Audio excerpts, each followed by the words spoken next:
Combinado. Então vamos lá. Bom, eu quis separar para vocês um pouquinho. Eu fiquei muito feliz do convite. É um tema que lá no SET, lá na Unifesp, é o nosso dia a dia. E lá é um centro de fisioterapia e medicina que a gente atende muitos atletas com instabilidade do ombro. E falar de instabilidade no ombro em atleta, ainda mais overhead, eu acho que é um prazer enorme, que é o nosso dia a dia lá na Unifesp também. Então, só queria agradecer um pouco ao Unifesp, onde eu me formei, desde a graduação, onde eu ainda estou, e pretendo continuar também.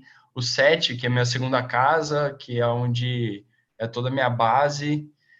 A SONAF, que é a nossa que cuida da gente, né, como fisioterapeuta esportivo, assim, eu acho bem bacana. E a minha empresa Ombro no Esporte também, que a gente tem feito bastante coisa aí no Instagram, em cursos, e convido a todos a conhecer também, tá bom?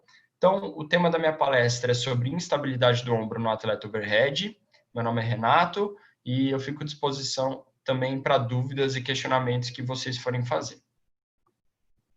Então, primeiro, para a gente falar o que vai ser abordado hoje. A gente vai falar um pouquinho sobre anatomia, biomecânica e cinesiologia, então não adianta nada. Se eu não tiver o conhecimento básico sobre esses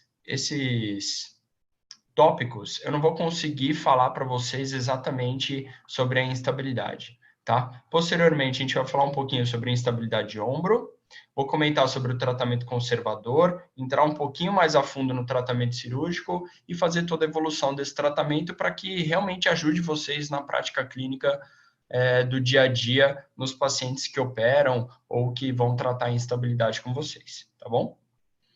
Bom, eu acho que essa imagem assim, é uma imagem que eu tenho buscado bastante, que teoricamente nos tratamentos pós-operatórios todo mundo busca o simples, ou o mais fácil, as respostas mais fáceis, e eu acho que eu vou para o lado ao contrário. Eu vou para o lado mais complexo, eu vou para o lado um pouco mais de pensar, e essa é a minha ideia, é tentar fazer vocês pensarem bastante em relação às condutas que vocês vêm fazendo e se questionarem em relação às condutas, e não simplesmente seguir um protocolo que não é essa a ideia. A ideia é a gente pensar individualmente para cada paciente e ter algumas bases. Então, vamos tentar seguir pelo lado da direita aqui para a gente conseguir mais resultados, tá?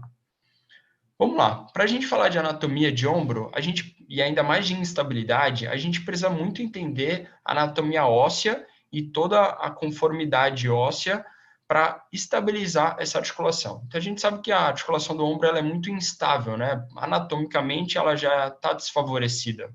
E aí, o que a gente vê? Já que ela é desfavorecida em relação à glândula humeral, ela tem uma dependência muito grande das estruturas estáticas e dinâmicas para poder manter essa estabilidade articular. Então, todo o conjunto de articulações funcionando em sintonia e toda a estabilidade dos ligamentos, cápsula, labrum, que eu vou falar daqui a pouquinho, e dos músculos, vão ser essenciais para a gente entender um pouco mais por que o ombro fica tão instável, tá bom? Quando a gente fala dos ligamentos, é importante eu saber um pouco mais da anatomia segmentar. Então, eu preciso entender, por exemplo, a posição dos ligamentos e quais eles vão me sustentar em diferentes posições, tá? Então, aqui na imagem, uma peça anatômica, eu vejo aqui a região anterior do ombro, tá? De um ombro esquerdo.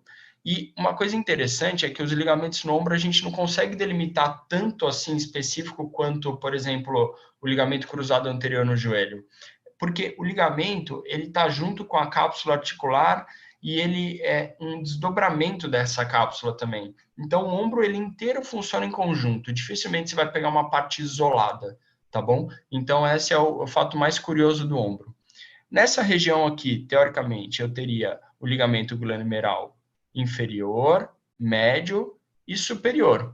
Se a gente for pensar em funções, os ligamentos mais inferiores vão estar me restringindo em movimentos de rotação mais inferiores, e conforme eu vou aumentando o meu grau de abdução e rotação lateral, esses ligamentos vão sustentando em outras particularidades. Então, o ligamento glenohumeral superior vai estar sustentando mais embaixo, o médio numa posição intermediária e o inferior em posições mais altas, porque a gente tem que lembrar que o ombro está sempre em movimento. Então, eu nunca os ligamentos não vão ficar em posições estáticas. Dependendo da minha posição do ombro, esses ligamentos vão mudar de posicionamento e eles vão me restringir a articulação em outros posicionamentos também, tá bom? Então, eu tenho aqui ligamento glenomeral inferior, médio e superior.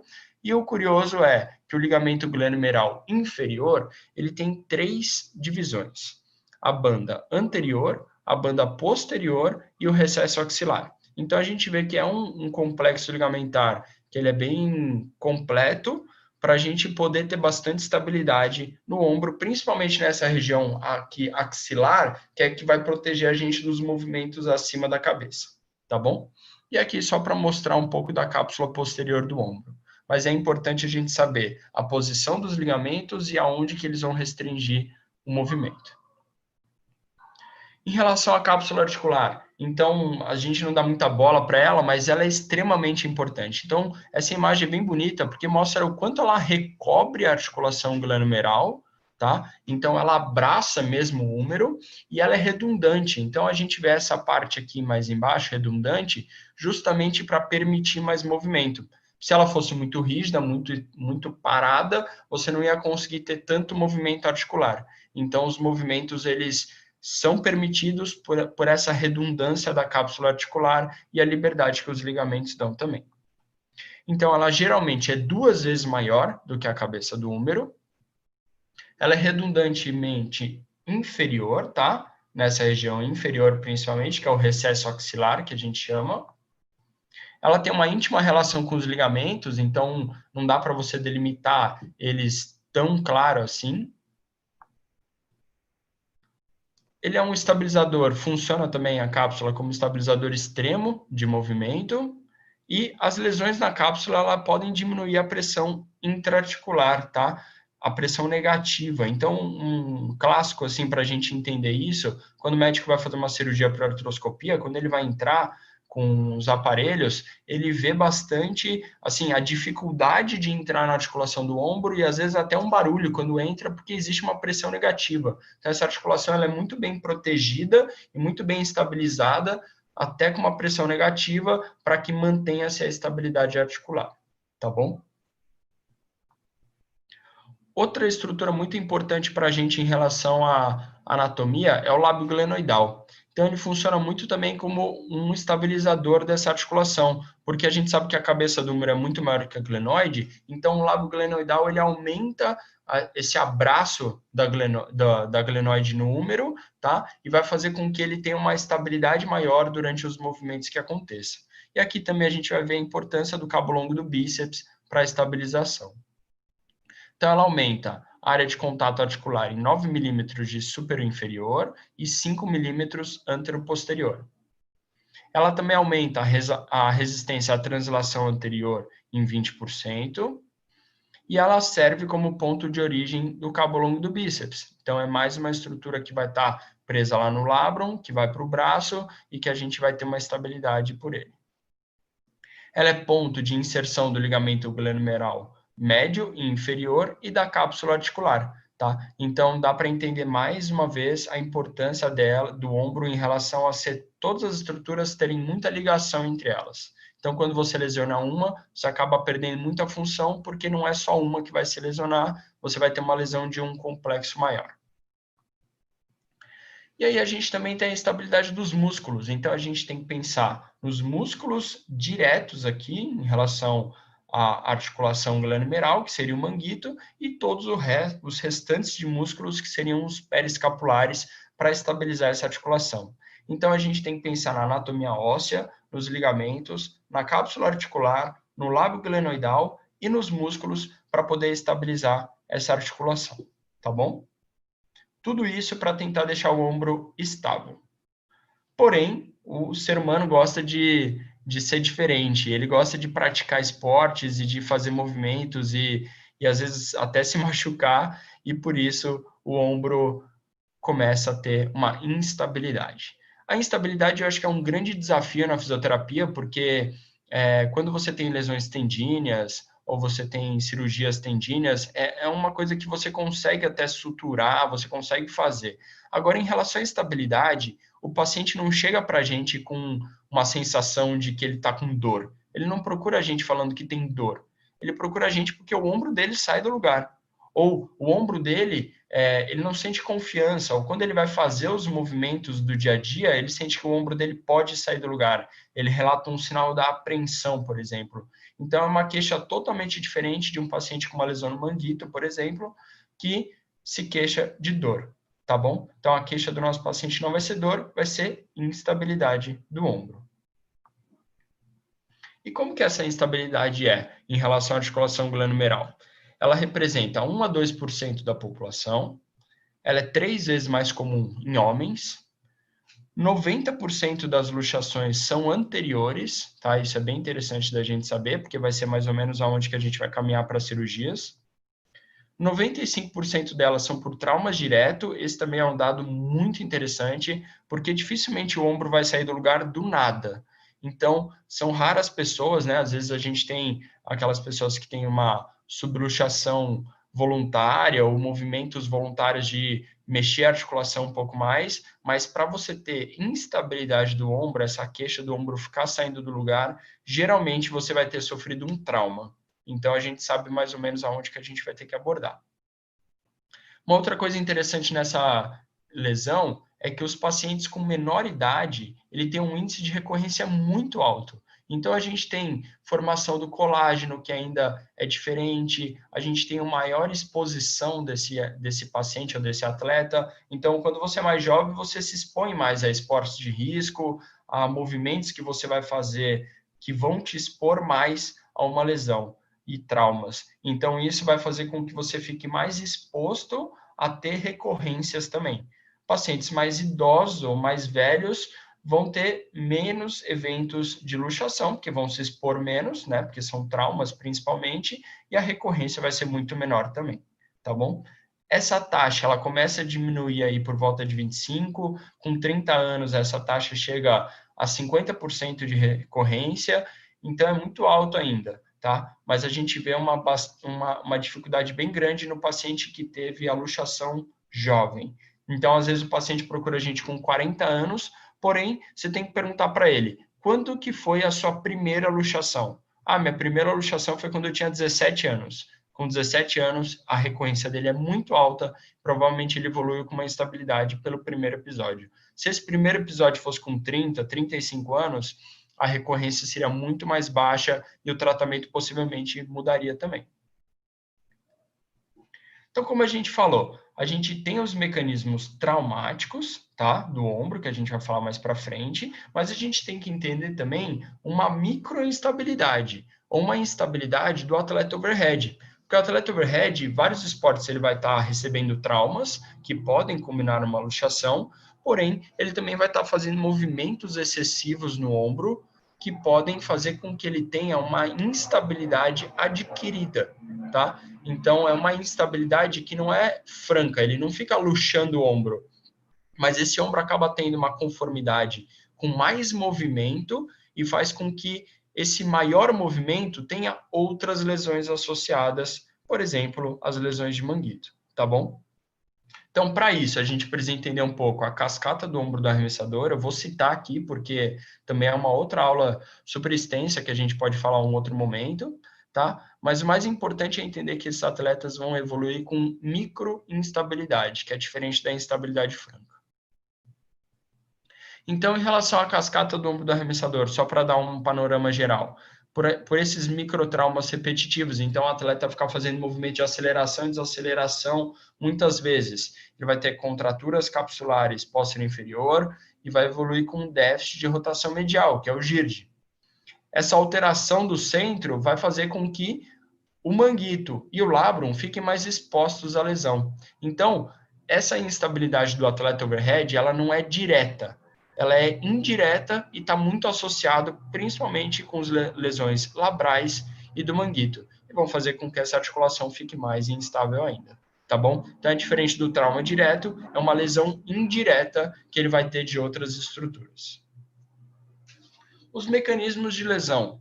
Então, em relação a isso, principalmente são quedas sobre o ombro ou com o braço, depende, né? Então, tem muitos pacientes que às vezes caem com o braço, pode ter lesão de punho, cotovelo o fratura de húmero proximal, como foi falado anteriormente, ou podem ter uma luxação de ombro. Então, são vários mecanismos que podem ter, diversos, tá? A gente pode ter mecanismos diretos em relação à queda sobre o ombro, ou um trauma direto na articulação, como a gente vê nesse jogador de handball, ou traumas indiretos, como, por exemplo, uma queda em moto velocidade, tá bom?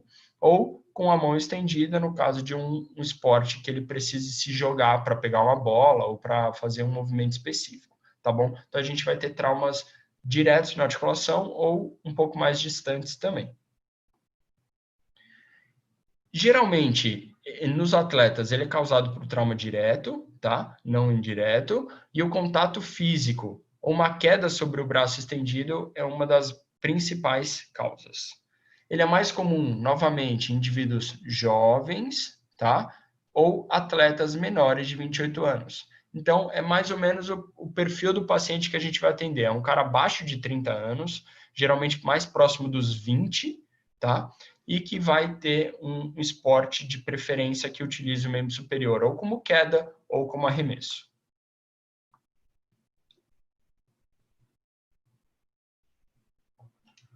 E aí, o que é interessante da gente falar? Em relação à instabilidade, a gente pensa muito como fisioterapeuta de querer resolver o paciente, ou de falar para ele que o tratamento conservador vai ser o melhor possível. Só que o que a gente vê, o que a literatura mostra que é interessante para a gente? Em relação ao tratamento conservador, a gente não tem muitos bons resultados, porque esse paciente, como eu disse, a queixa dele não é dor. Ele tem medo do ombro sair do lugar, ele tem apreensão, ele tem instabilidade. Então, esse paciente não tem muito controle do ombro dele.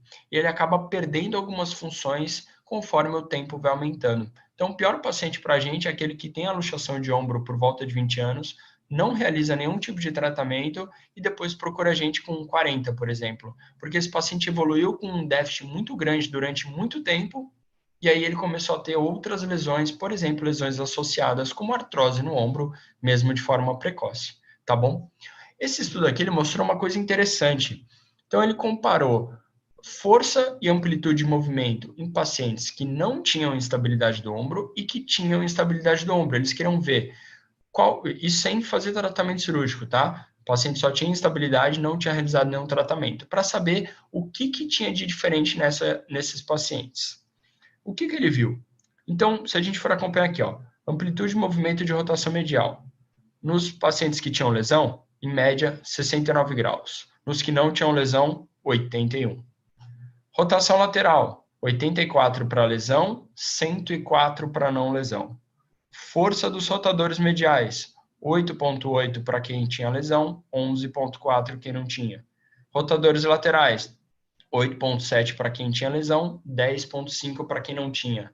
Ou seja, esse braço, esse ombro, ele vai ficar debilitado, ele vai ser usado de uma forma mais cautelosa, vai ter medo, vai ter hesitação de usar. Isso vai trazer várias alterações que a gente pode não perceber a curto prazo, porque esse paciente, teoricamente, ele tem vida normal, para o dia a dia ele se sente bem. Só que quando ele vai expor o braço dele para movimentos maiores ou mais amplos ou com uma força maior, ele pode ter uma nova luxação. Principalmente porque ele negligencia esse ombro, porque como ele tem medo, ele deixa de usar.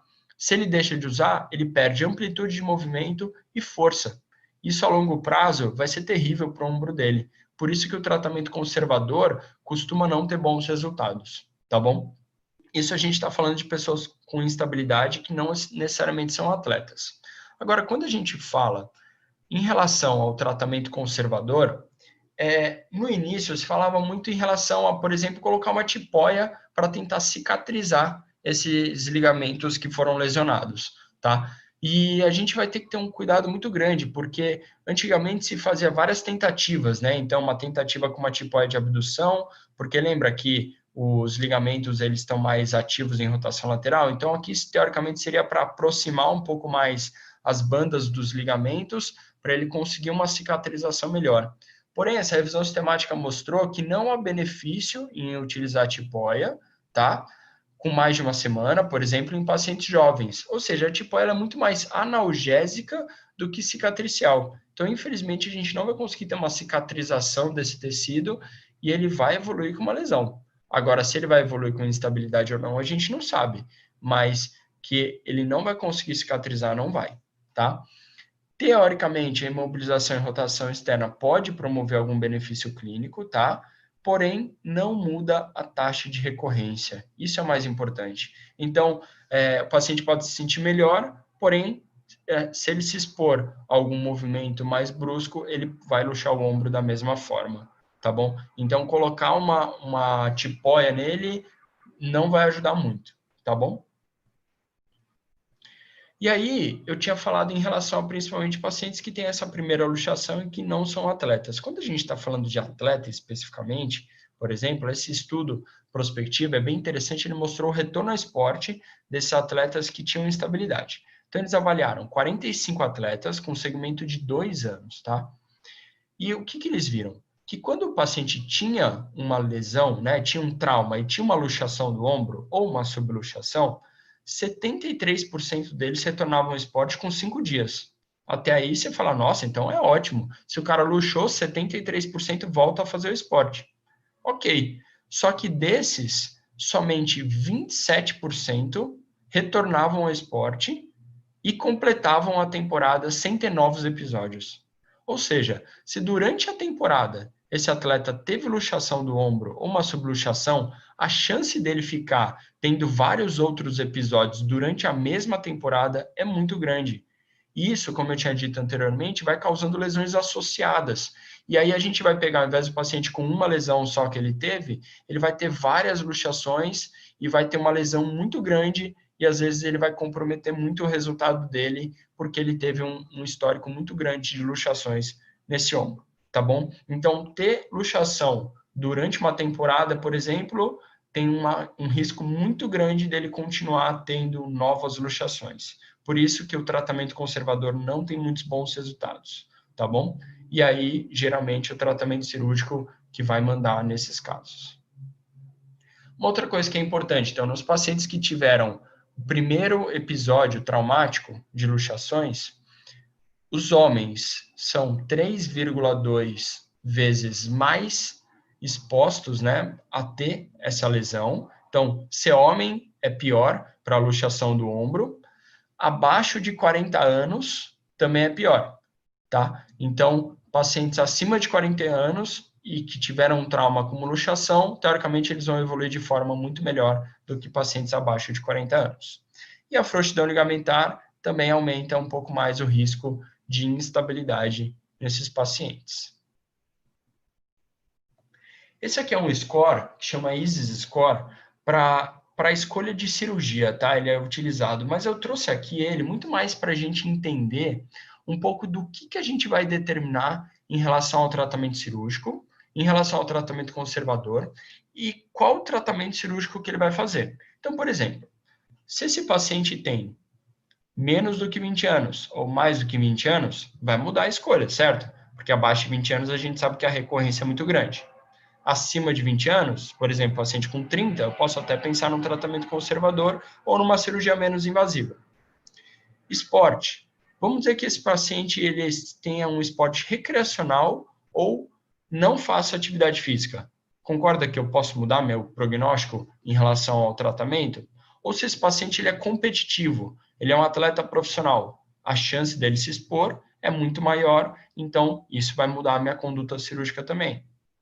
Outra coisa, ele pratica esporte de contato ou esporte overhead, ele está colocando mais o ombro dele em risco, a minha conduta muda também. Ou vamos dizer que ele não faça, vamos dizer que ele jogue futebol e jogue como atacante. Talvez ele não use tanto o braço nesse quesito e eu possa optar primariamente por um tratamento conservador.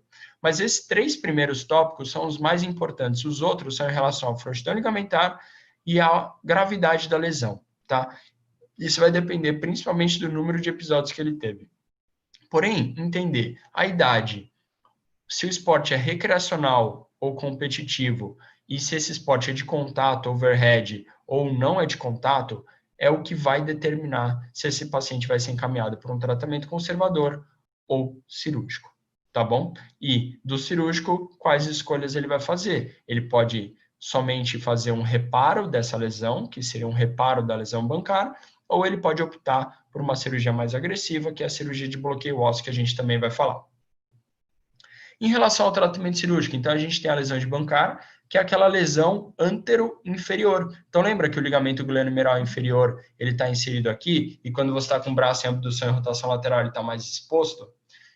É exatamente essa lesão Bankar, que é o destacamento da região antero-inferior da glenoide, tá? Em relação ao labrum, e você vai ter um destacamento desse segmento completo com uma lesão extensa antero-inferior. Então, quando ele fizer abdução e rotação lateral, ele não vai ter mais aquele anteparo ligamentar e capsular e do labrum para segurar, ele pode ter novos episódios de luxação. Aqui é só para mostrar um pouco do intraoperatório, tá? Em relação a essa lesão aqui bem identificada, antero-inferior, e os reparos, como são feitos por âncoras, tá? Então, aqui é uma figura um pouco mais ilustrativa, nessa região antero-inferior, o reparo cápsula labral, como ele vai ser feito na região antero-inferior, tá bom? Esse é o resultado cirúrgico, tá? Que vai promover. Então, aqui eu estou pensando muito em reparo de tecidos moles. Eu não tive nenhuma outra lesão. Então, eu não mexi, por exemplo, no tendão. Ele não tem nenhum problema em relação ao tendão. Ele tem em relação à cicatrização desse ligamento que foi novamente suturado, tá bom?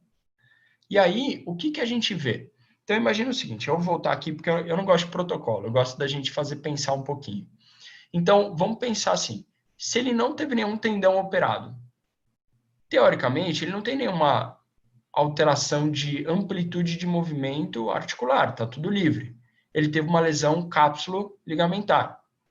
Se ele foi reparada, essa lesão cápsulo-ligamentar, ele vai ter um tempo de cicatrização, que vai ser de 4 a 6 semanas, mais ou menos. Posteriormente a isso, o que a gente precisa é dar tensão progressiva nessa região que foi suturada, para que esse ligamento não rasgue novamente e que ele consiga promover uma maior estabilidade do ombro. Então, nessa cirurgia, eu não preciso me preocupar tanto com força muscular, porque lembra que ele não tinha tanta força porque o ombro dele saiu do lugar. Eu preciso me preocupar muito mais com essa tensão progressiva que eu vou dar no ligamento. E ele é antero-inferior, então eu vou evitar movimentos amplos para cá. Movimentos abaixo da cabeça ou próximo do meu corpo. Então imagina que aqui perto da minha axila eu não posso mexer. Tudo que eu fizer para cima da axila vai movimentar o meu ligamento que foi suturado. Então, movimentos abaixo da cabeça ou próximo do corpo, a gente pode ter uma resposta melhor em relação ao ganho de amplitude de movimento, tá bom? Então, falando isso, a gente entende fácil o protocolo. O protocolo é só para a gente guiar. E aí é interessante para a gente conversar em relação a ele. Então, vamos pensar novamente. Quando eu estou com 3 semanas de pós-operatório, eu já tenho uma cicatrização boa? Não, não tenho cicatrização boa. Então, eu tenho que limitar alguns movimentos. Então, por exemplo, a flexão passiva, eu posso fazer até 90 graus. 90 graus, teoricamente, em flexão, eu não estou estirando esse ligamento. A rotação perto do corpo, com 20 graus de abdução, de 10 a 30 graus. Desculpa. Então, de 10 a 30 graus, uma rotação pequena embaixo que eu vou estar tracionando muito mais o ligamento glenohumeral superior. O inferior não vou estar, porque ele está embaixo da axila, lembra? E aqui, a 90 graus é contraindicado, tanto ele a 90 graus quanto o movimento ativo, porque ele vai levar o braço muito acima da cabeça. Então, com 3 semanas, eu posso colocar ele a 90 graus de elevação do braço e, no máximo, 30 graus de rotação perto do corpo. Com 6 semanas, eu já começo a ter uma cicatrização melhor, já começo a confiar um pouco melhor. Só que eu ainda não posso exagerar. Então, essa flexão passiva aumentou, a minha rotação lateral com a abdução aumentou um pouquinho, já está quase perfeita, abaixo, né? Junto do corpo, e eu começo a fazer movimentos maiores, por exemplo, no plano escapular, começar a fazer rotação no plano escapular, para começar a dar uma tensão progressiva nessa sutura que foi feita, tá? E a flexão ativa, ela já começa a ser liberada, porque esse complexo já foi suturado. Em relação a 9 semanas, já está tudo suturado, já está mais tranquilo. Então, eu vou evoluir com isso. Minha elevação evolui, minha rotação abaixo da cabeça evolui e minha rotação a 90 graus começa a aumentar para que eu vá progressivamente chegando a 90 graus, tá bom? Com 12 semanas, não tem contraindicação nenhuma, esse paciente vai estar bem. E esse é um paciente que responde muito bem, porque ele é jovem, ele não tem nenhuma lesão associada e ele consegue responder muito bem ao tratamento, tá bom? Porque ele não vai ter tantas dificuldades em si, porque o complexo ligamentar foi suturado, ele manteve a cicatrização e agora progressivamente você vai ganhando amplitude de movimento. A gente costuma falar que esse paciente, que é o jovem e atleta com um primeiro episódio de luxação, ele é para consagrar fisioterapeuta, porque é muito tranquilo de se trabalhar e a gente consegue ter uma resposta muito boa em relação ao tratamento dele, tá? Porque nesses pacientes jovens consegue-se um bom reparo labral e ter uma alta taxa de retorno ao esporte, tá bom? Porém, frouxidão ligamentar, múltiplos episódios de luxação e uma lesão de Hill-Sachs muito grande pode aumentar as taxas de recorrência. Então, teoricamente, ele está corrigindo a lesão que foi estruturada, mas a lesão de Hill-Sachs, que é uma lesão óssea, teoricamente ele não consegue reparar, então ele pode vir a ter novos episódios, porém é uma cirurgia que evolui muito bem. Isso eu vou mostrar aqui no próximo exemplo, que é de um paciente que me procurou, que ele tinha feito cirurgia, já tinha permanecido esse tempo de tipóia, ou seja, já estava com o braço cicatrizado, ele me procurou para orientar, tá? Para ser orientado em relação aos movimentos que ele poderia fazer, por exemplo, na cidade dele de fisioterapia. Eu perguntei, tá bom, deixa eu ver como que você tá. E foi assim que ele estava.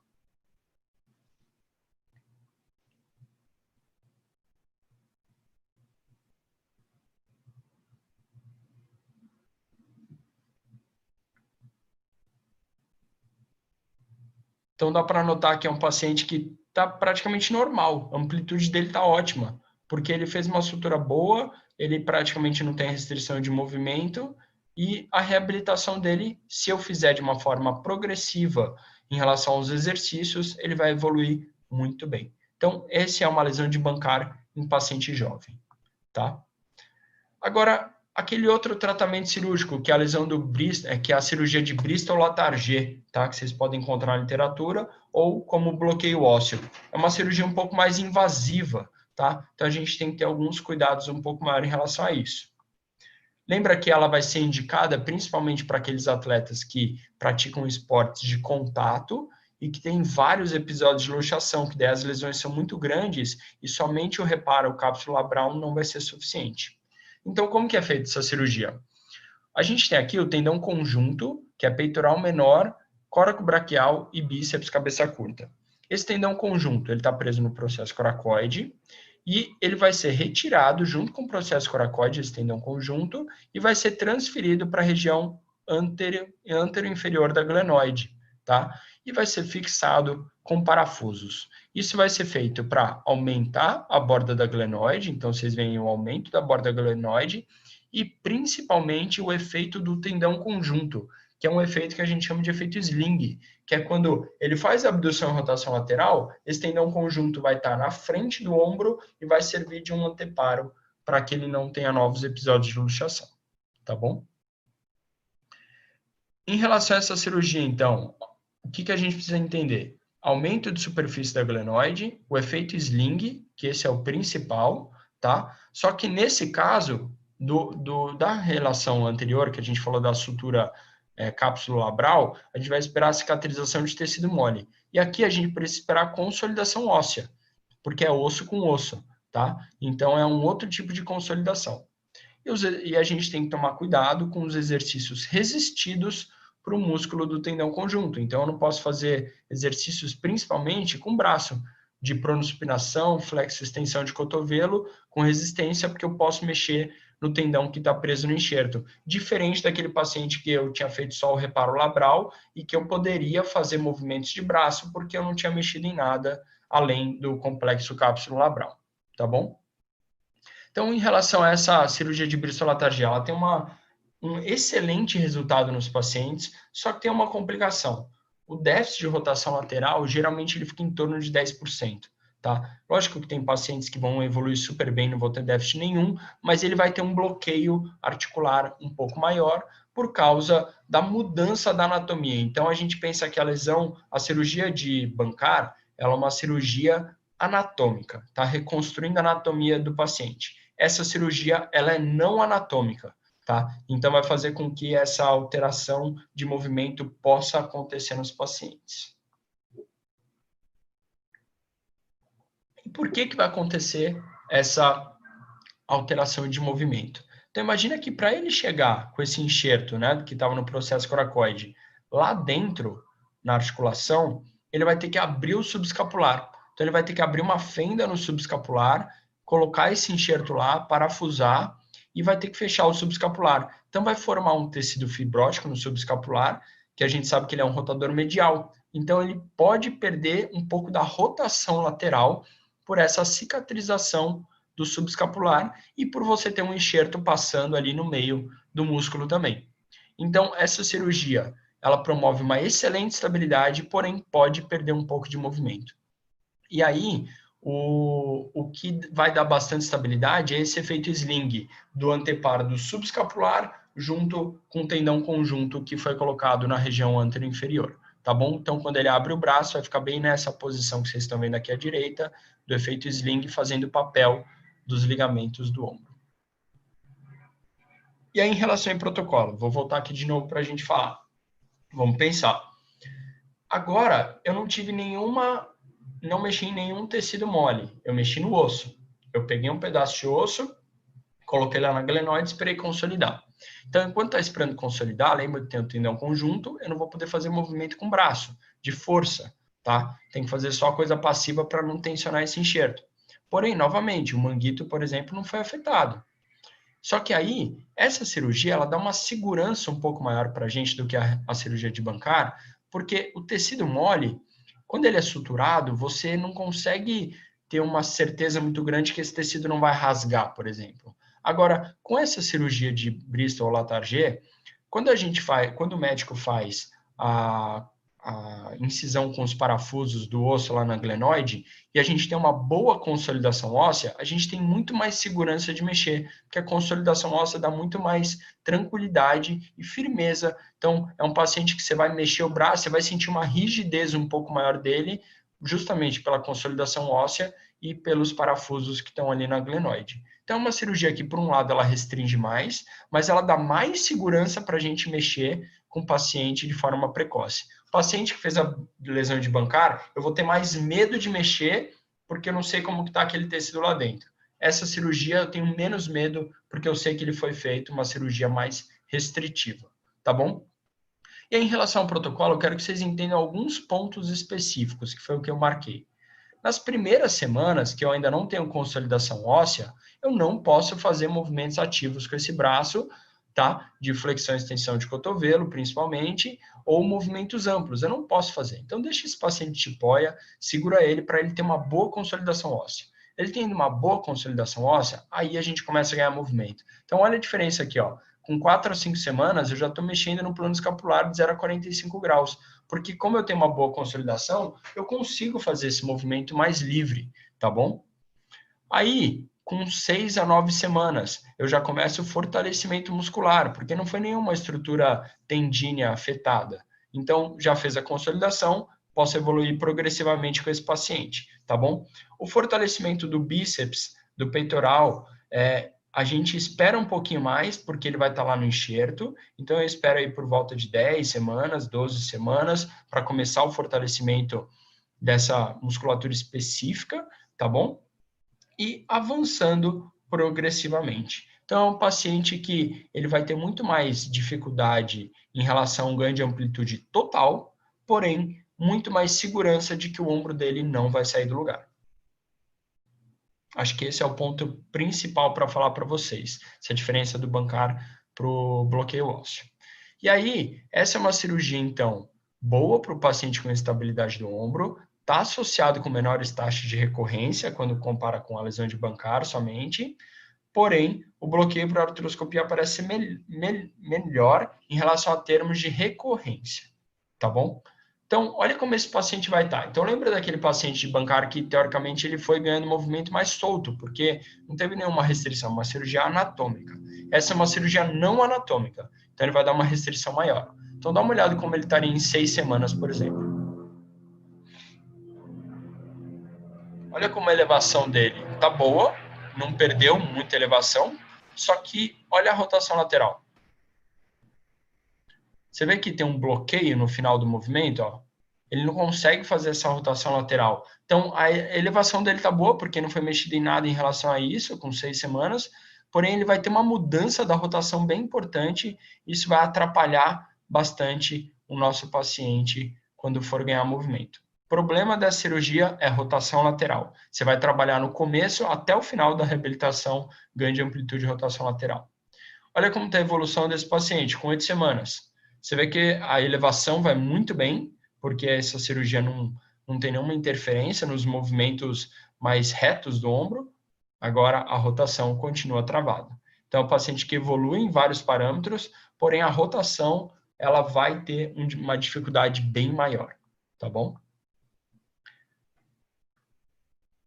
Agora, eu queria só comentar um pouquinho sobre uma outra cirurgia que pode ser feita, tá? Que também é uma cirurgia não anatômica, que é um remplissage que está associado com a lesão de Bankart. Então, além de fazer a sutura anteroinferior aqui, do remplissage, como a gente tinha falado, ele pode ter também um remplissage, que é o quê? Lembra daquele defeito ósseo de Hill-Sachs que a gente tinha falado, que é nessa região? Ele pode pegar o tendão do infraespinal e colocar nesse defeito ósseo. Então, ele está modificando para fazer com que esse defeito, que antes ele estava dentro da articulação, ou seja, quando ele fazia abdução e rotação, ele tinha um engage, ou ele tinha um engatamento maior dessa articulação e poderia ter uma luxação, ele começa a ter esse defeito extra-articular, porque ele vai ter o anteparo do tendão do infra para segurar esse movimento, tá bom? Então, é uma cirurgia também que vai modificar um pouco a anatomia, tá? Mas ela pode ser indicada em alguns casos também. Então, só aqui para mostrar o tendão do infraespinal em relação a o remplissage, que o tendão do infra vai lá com uma âncora para ficar no defeito. Ele vai cobrir esse defeito da cabeça humeral. Então, seria uma cirurgia que faria o reparo cápsula ligamentar anterior-inferior, mais o remplissage lá em cima para tentar fazer com que esse defeito fique extra-articular, tá bom? Então, aqui seria uma imagem radiográfica da âncora aqui no defeito, com infra, e as âncoras anterior-inferiores. E aí, como que esse paciente vai evoluir? Então, ele não fez uma cirurgia tão restritiva assim em relação ao bloqueio ósseo, porém, tem um problema. Ele tem uma cirurgia que mexeu no tendão, e é o infraespinal, que é o nosso principal rotador lateral. Então, ele também vai ter uma dificuldade maior nos movimentos de rotação lateral. Só que nas outras duas cirurgias, ele tinha feito reparos que não mexiam em nenhum tendão. Então, a parte ativa estava mais livre e a parte passiva tinha uma restrição maior. Lembra disso? Agora, nessa cirurgia, a parte ativa no começo vai ter um pouco mais de problema, porque ele mexeu no tendão do infra. Então, olha como esse paciente vai estar em 6 semanas, que é totalmente diferente do outro paciente que a gente viu anteriormente. Então, em 6 semanas, olha a dificuldade de fazer rotação lateral por causa do infra. E olha a elevação dele. Lembra que o movimento ativo vai estar prejudicado? Ele mexeu no tendão. Ele teve um movimento muito mais prejudicado de forma ativa. A evolução acontece, mas como mexeu no tendão, é um pouco mais lento. Então, a evolução vai acontecendo na elevação do braço, mas a rotação lateral ainda vai ter uma dificuldade maior. Só que essa rotação lateral, ela ganha progressivamente mais, né, do que o bloqueio ósseo, porque é uma cirurgia que não vai alterar tanto assim a anatomia do ombro como o bloqueio ósseo. Esse paciente com 3 meses, só para mostrar em relação à elevação do braço, tá? Muito bem, vê que tem um déficit pequeno.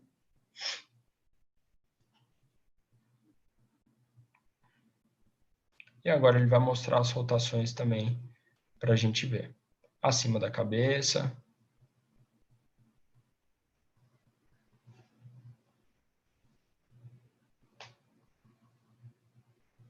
A rotação lateral abaixo. E também a mão nas costas, tá?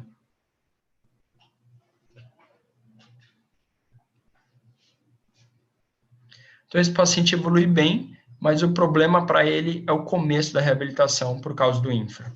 E por que eu coloquei aqui 3 meses? Porque 3 meses é mais ou menos o tempo que a gente vai ter maiores cuidados com esses pacientes de reabilitação de ombro, que é onde pode ocorrer outras lesões, é onde a gente vai ter maior dificuldade de ganho de amplitude de movimento. Então, como o Felipe Serense falou muito bem agora, o ombro precisa de movimento. A ativação muscular vai vir depois disso. Então, não adianta nada eu fazer um monte de movimento com ele se eu não tenho uma ativação muscular. Quer dizer, não adianta eu fazer um monte de exercício se eu não tiver amplitude articular suficiente, tá bom? Então, até 3 meses, nossa maior ênfase, ganho de amplitude de movimento.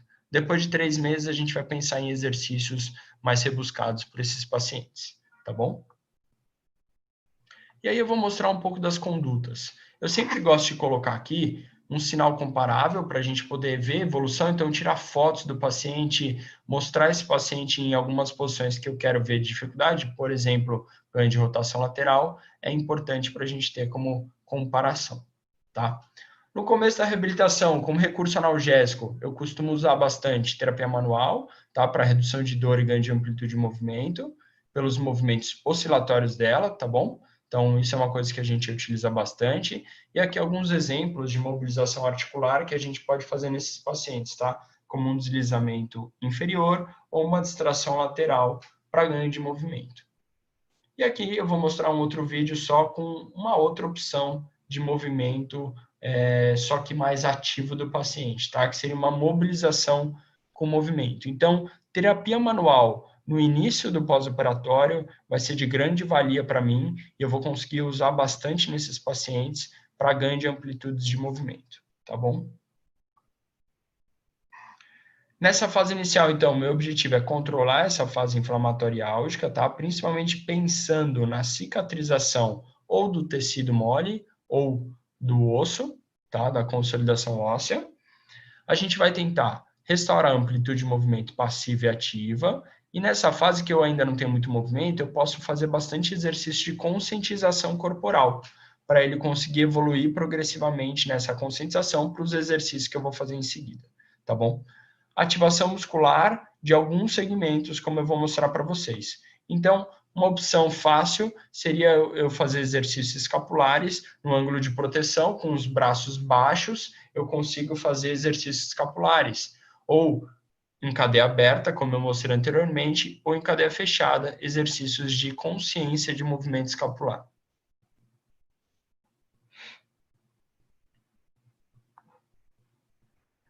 Os exercícios escapulares de fase inicial e de manguito, então, fazer em decúbito lateral, realizam uma protração escapular e rotação lateral deitado de lado, elevação deitado de lado, são exercícios com baixa carga que a gente consegue fazer com uma amplitude que seja segura para o nosso paciente nessas fases iniciais, tá bom?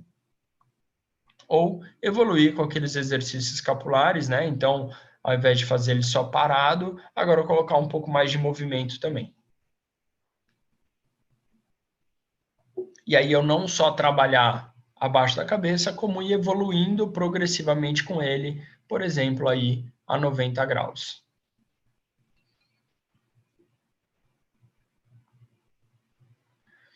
Exercícios de fase inicial que dá para a gente fazer com esses pacientes de uma forma tranquila.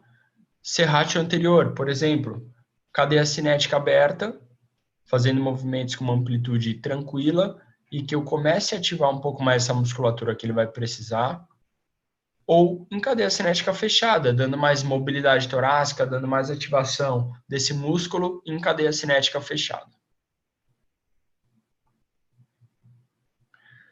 Esse aqui é um artigo interessante que fala sobre treino sensório-motor nos pacientes, e ele fala até da gente tentar incluir exercícios que utilizem o corpo, mais segmentos do corpo, desde as fases iniciais, tá? Então, aqui nesse artigo ele coloca desde tipóia, eu acho um exagero, eu acho que não precisa disso, tá? Mas é interessante a gente colocar exercícios que utilizem a cadeia de movimento, se eu utilizo o tronco, se eu utilizo o quadril, para a gente melhorar toda a consciência de movimento desse paciente, principalmente quando a gente está falando de atleta overhead, tá bom? Nessa fase que a gente ainda está ganhando movimento e dando consciência, orientação de exercício domiciliar é essencial. tá bom? Então, a gente precisa orientar, porque ganho de amplitude de movimento não é fácil de se fazer e o paciente precisa ajudar a gente. Então, aqui eu vou mostrar algumas opções para ajudar no ganho de amplitude de movimento, tá? Então, aqui são exemplos com uma faixa de Mulligan que eu costumo utilizar para ajudar esse paciente a elevar o braço, então ela eleva ativo quanto ela consegue e depois ela faz o movimento passivo até o final do movimento, tá? Essa é uma possibilidade que é fácil de fazer em casa, ou essa outra possibilidade, se tiver o cinto, para ajudar no movimento, porém, nessa opção eu não consigo ter a sobrepressão do movimento passivo. Para ganho de rotação medial, eu gosto de utilizar essa deitado de lado, então com o cinto tracionando, e aí eu faço o movimento ativo e depois complemento ele com o movimento passivo, tá bom? Então, em relação ao autotratamento e eu evoluir com esse paciente no ganho de amplitude de movimento, para mim é essencial no paciente de pós-operatório de ombro. Pós-operatório de ombro, se o paciente não seguir em casa o que você está fazendo, não vai dar certo. E o que é bom é que você pode orientar gelo, um alongamento específico, exercícios com elástico, coisas fáceis, acessíveis, que esse paciente vai conseguir fazer em qualquer lugar. Então, o ombro dá essa facilidade para a gente não precisa de tanta carga como no membro inferior, então ele consegue fazer bastante exercício em casa e que isso ajuda muito na nossa reabilitação.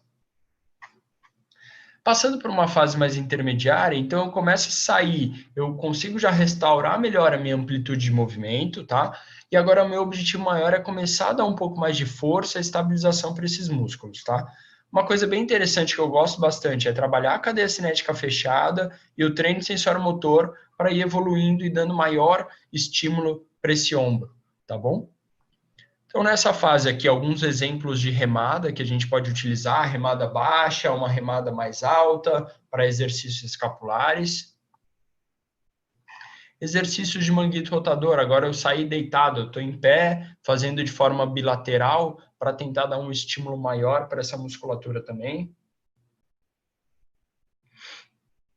Ou exercícios de elevação no plano escapular e até a altura da cabeça, que eu posso fazer com elásticos, que é uma forma bem simples de eu fazer para conseguir ativar bem a musculatura do meu ombro e escapular. E aí começar o treino de sensório motor, então não precisa fazer nenhum requinte. Coloca ele em 4 apoios, pede movimento escapular, tira uma perna, vai variando os movimentos para que ele tenha mais consciência de movimento e maior ativação.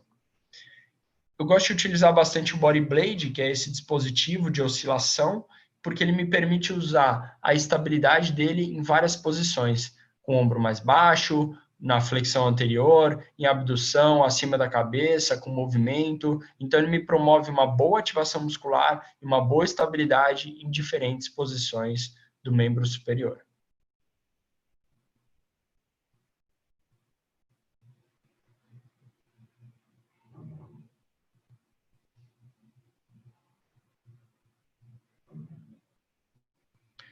TRX, então, eu acho bem interessante, né, o treino de suspensão, a gente fazer as puxadas, empurrar, fazer vários movimentos que a gente está mudando um pouco o estímulo e causando uma instabilidade nesse paciente conforme a evolução também.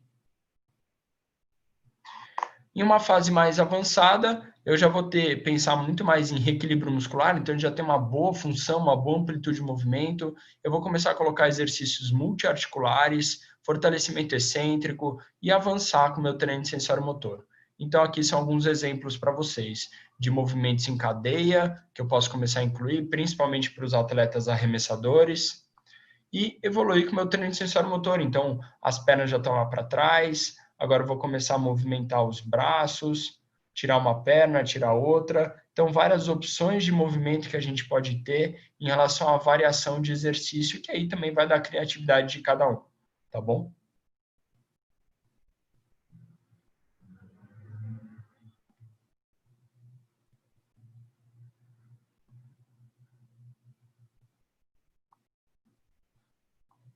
Evoluindo, então, posso colocar, por exemplo, uma bola para me dar instabilidade e trabalhar com ele em cadeia fechada. Então, cadeia fechada, a gente consegue promover uma estabilidade articular muito boa. Eu gosto bastante desse exercício para a gente dar bastante estabilidade de tronco, de ombro. A gente está mexendo o corpo como um todo. Então, paciente mais ativo na nossa terapia, é isso que a gente quer, tá? Exercício, então, agora, tirando uma mão, tira para o outro braço, vai alternando as pernas, e a gente vai tentando fazer mudanças do cenário para que ele vá trabalhando de forma mais adequada em várias posições diferentes. Associar com movimentos de tronco, colocar esse ombro mais em desafio para que a gente consiga evoluir com ele de uma forma mais adequada.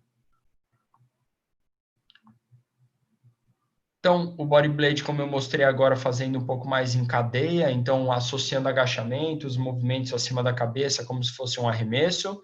E eu gosto muito desse exercício aqui à direita, que é um exercício excêntrico para o membro superior. Então, esse paciente, ele está, vou só parar o vídeo aqui para mostrar, ele está em posição de prancha, ou seja, o corpo dele já está sendo ativado como um todo. O braço esquerdo é o operado. Ele está deslizando isso numa superfície aqui lisa, tá? Com uma toalhinha simples, ele pode fazer em qualquer lugar. E o braço esquerdo está tendo que excentricamente controlar todo esse movimento que ele está fazendo do braço direito do tronco. Então, é um exercício bem difícil, bem avançado para a gente fazer nessa fase.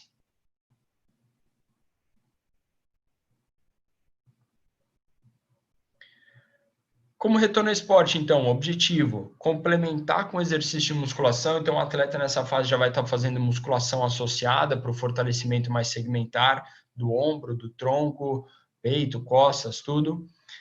E o importante é a gente treinar esse gesto esportivo. Então, não só eu falar, volta para a quadra, eu preciso treinar, preciso ter uma transição com ele do gesto esportivo. Isso principalmente realizando exercícios multitarefas e o retorno gradual das atividades esportivas, tá bom? Então, aqui é um exemplo de como a gente pode fazer na clínica com um movimento de reprodução do gesto esportivo desse paciente, tá bom? Então, o quanto mais próximo e associado com movimentos eu conseguir colocar esse paciente, melhor ele vai ter de resposta do esporte dele também. Como alguns critérios, no ombro é bem difícil ter critério de retorno, tá? Então, eu espero ter uma DM recuperada, permitida aí no máximo 10% de rotação lateral, mas eu vou tentar buscar para o mínimo possível, mas eu sei que a rotação lateral vai ser difícil nesses pacientes. Sem dor, uma força muscular adequada, tá?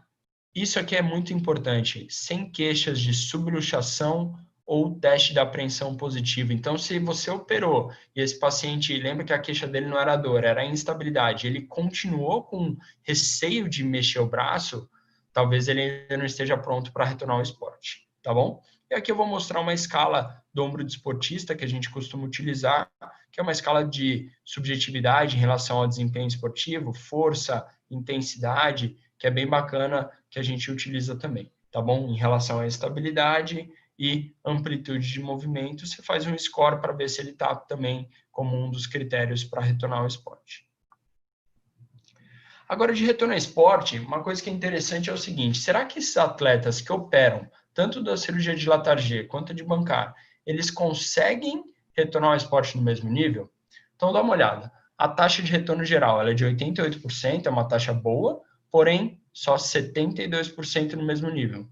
Esportes de contato, no mesmo nível cai um pouquinho, tá? E esportes overhead, 80%. Então, a gente vê que, assim, retornar, a maioria deles vai retornar, a grande maioria. Porém, nem todos vão conseguir retornar no mesmo nível. Talvez esse paciente volte com um nível um pouco mais abaixo do que ele estava anteriormente. De tempo de retorno, de 5,8 meses em média, tá? Variando de 3 a 8. Então, é uma cirurgia que dá bastante segurança para, às vezes, o paciente retornar um pouco mais precoce. Porém, mesmo com uma alta taxa de retorno, por volta de 50% deles não vão conseguir retornar no mesmo nível de antes. E aí fica uma dúvida muito grande, porque será que a gente opera esse paciente por artroscopia, né, para fazer o reparo de bancar, ou o Latarjet? O reparo de bancar para artroscopia, ele está mais associado com as taxas de retorno, porque lembra que dá menos restrição de movimento, é uma cirurgia anatômica, e esse paciente tem uma melhor percepção subjetiva do ombro, porque não foi modificado nada. Então, ele consegue mexer o ombro de uma forma melhor.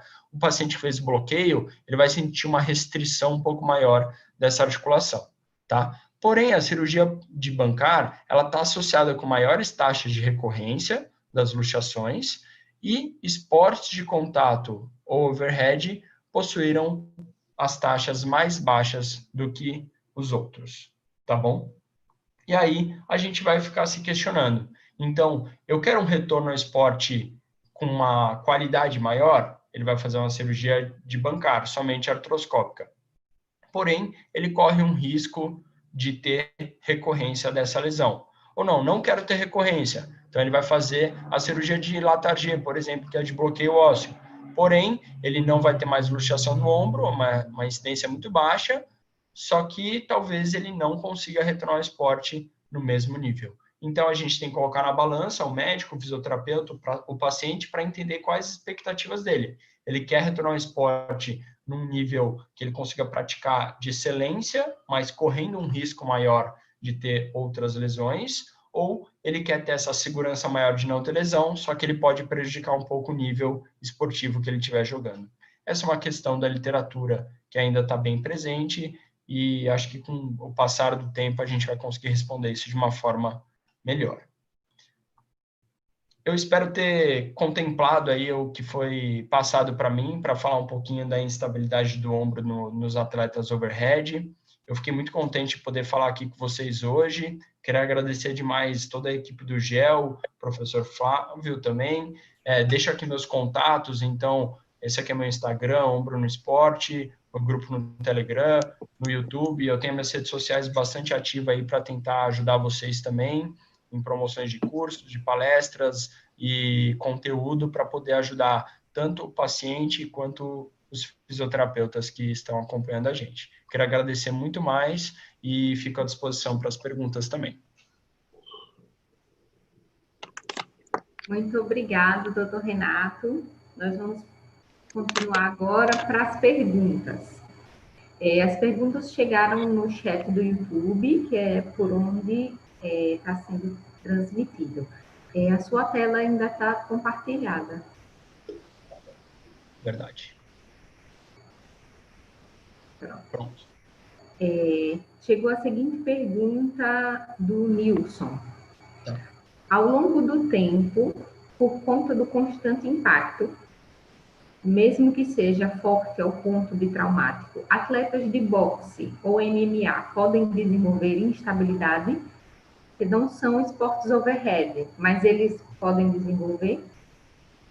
Pode desenvolver sim, principalmente por microtraumas, né? Então, às vezes o paciente, o atleta fica fazendo muito movimento de trauma no ombro e ele pode ter pequenas lesões, e isso vai, com o tempo, aumentando um pouco mais, ele evoluir com essa instabilidade, tá? Não é muito comum. Geralmente, a gente vai ter dois problemas em esporte de contato assim. São quedas, que acontecem bastante nesse esporte, tá? E um outro problema são movimentos no vazio. Então, por exemplo, o atleta vai realizar um soco e o oponente desvia. Então, esse braço vai no vazio e essa energia toda não é dissipada. E a energia pode ser dissipada no ombro especificamente. Ele pode ter episódios ou de subluxação ou de uma luxação, mas não é tão recorrente, mas geralmente pode acontecer assim. Então, nesses esportes mais de luta, a gente vai ter um problema de queda e desses socos no vazio também.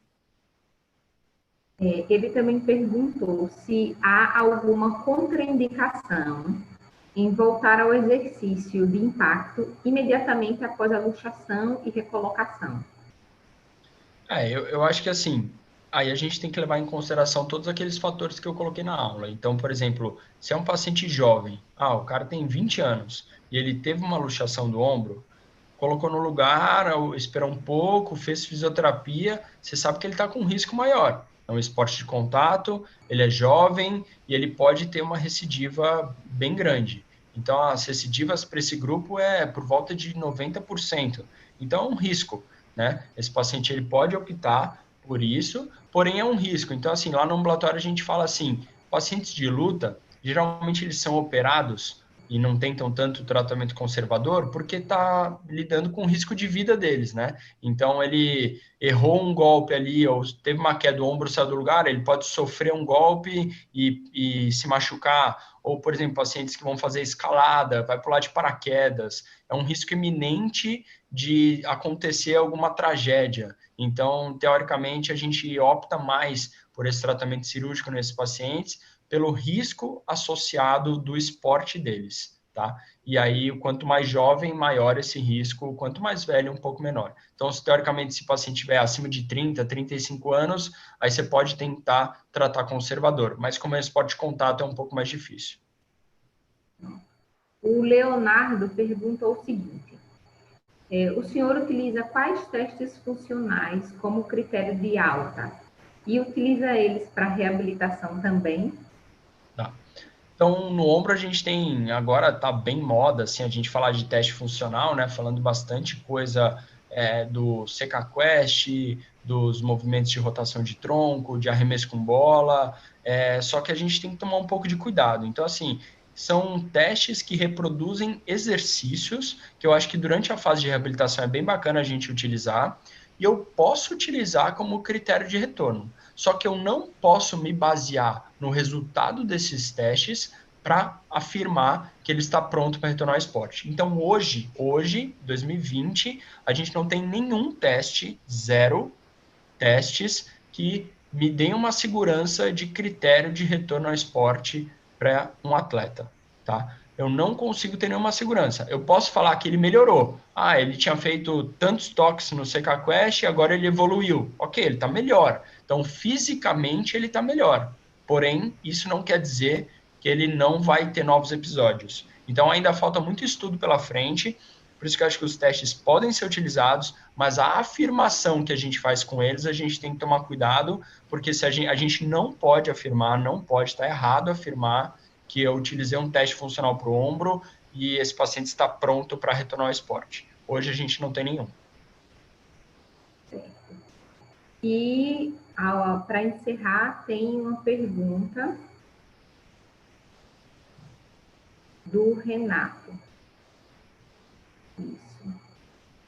Quais os critérios clínicos que te guiam na tomada de decisão clínica para realizar o treino sensório-motor? Tá. Acho que o treino de sensório-motor é até uma coisa que uma aula minha eu dou, que assim, a gente não precisa fazer malabarismo, né? Fazer uma coisa super rebuscada. Acho que o treino de sensório-motor ele começa quando começa a fisioterapia. Desde uma ativação com cocontração, com resistência muscular, ou eu colocando esse indivíduo em 4 apoios, ou colocando uma instabilidade pequena. Então, eu posso começar o treino de sensório-motor desde o início. Só que aí é a fase que eu vou evoluindo progressivamente com ele. Então, conforme esse paciente vai me apresentando capacidades melhores de realizar o exercício, eu vou aumentando a dificuldade desse treino sensório-motor para evoluir, como aquela evolução que eu mostrei. Então, começa primeiro tirando uma perna, tira outra, tira um braço, faz movimento de tronco, associa um movimento oscilatório, associa a carga, e vou colocando dificuldades para esse paciente. Então, o critério seria ele ter capacidade de fazer o exercício, apresentar uma boa capacidade de concentração durante o exercício. Eu acredito que é a progressão. Não existe um critério estabelecido, mas é o feeling do dia a dia de você ir evoluindo com esse paciente também. Entendi. Mais uma vez, muito obrigado. A sua palestra foi maravilhosa. Obrigada pelas perguntas. Muito obrigada em nome do GEL. Obrigado, Bárbara. Renato. Fala, Renato. Meu amigo, parabéns pela palestra, cara. Foi sensacional. Obrigado. E a abordagem, hein? Muito boa. Queria aproveitar até o momento, né, para divulgar o curso que você está participando lá com a Sonaf, né? Teve um lote promocional, porém o curso ainda está à venda.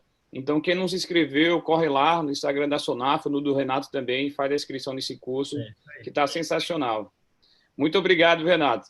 Obrigado, eu espero ter cumprido aí, acho que eu quis trazer uma coisa bem prática para quem trabalha com instabilidade mesmo ter uma diferença, né? Porque acho que hoje na fisioterapia a gente também fica muito artigo, e acho que a gente tem que entender como que eu vou mudar, como que a minha aula pode mudar a prática clínica da pessoa que está assistindo a gente. Então, acho que essa é a ideia principal. E o curso da Sonaf também está bem bacana. Lá eu dei uma aula sobre tratamento conservador e cirúrgico das lesões de SLAP, que também é um pouco dessa instabilidade aí do ombro do arremessador. E, cara, mesmo sem o lote promocional, esse curso está muito barato. Então, vale muito a pena para tudo que tem. Recomendo também vocês irem lá, @sonafbrasil, para dar uma olhada nesse curso.